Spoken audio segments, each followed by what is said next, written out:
আসসালামু আলাইকুম। আজহার লার্নিং পয়েন্টে আপনাদের সবাইকে স্বাগত। আমরা আজ প্রিপজিশনের ব্যবহার নিয়ে আলোচনা করব। প্রিপজিশনের ব্যবহারের মধ্যে ইনের ব্যবহার আজকে আমরা শিখব। ইন কোন কোন ক্ষেত্রে ব্যবহার করা হয়। সাধারণত বড় স্থান বোঝাতে ইন বসে। বড় স্থান, যেমন they live in Bangladesh. Bangladesh জায়গাটা বড়, এই জন্য এখানে প্রিপজিশন ইন বসবে। পরবর্তীতে বোঝানো হচ্ছে অবস্থা বোঝাইতে। যদি কোনো অবস্থা বোঝায় তাহলে সেই ক্ষেত্রে প্রিপজিশন ইন বসে। এখানে আমরা আলোচনা করছি she is in happy mood. কি মুড? হ্যাপি মুড, অর্থাৎ সে একটা খুশিতে বা আনন্দে আছে একটা অবস্থা, এই ক্ষেত্রে প্রিপজিশন ইন বসেছে। পরবর্তী বিষয়ে কোনো বিষয় বা ভাষা বোঝাইতে ইন বসে। কোনো বিষয় অথবা ভাষা, এই ক্ষেত্রে ইন ব্যবহার করা হয়।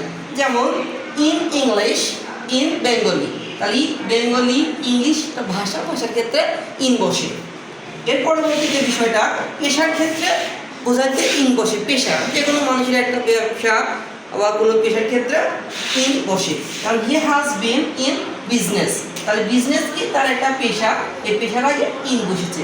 এরপরে বলা হচ্ছে সময়ের ক্ষেত্রে, সময় অর্থাৎ বছর অথবা মাস এরকম যদি বোঝায় তাহলে তার ক্ষেত্রে ইন বসে বা তার আগে ইন বসে। যেমন হি ওয়াজ বর্ন ইন মার্চ, তাহলে মার্চটা হচ্ছে কি একটা মাসের নাম, আর 991 একটা বছর বা সালের নাম, এই ক্ষেত্রে প্রিপজিশন ইন বসেছে।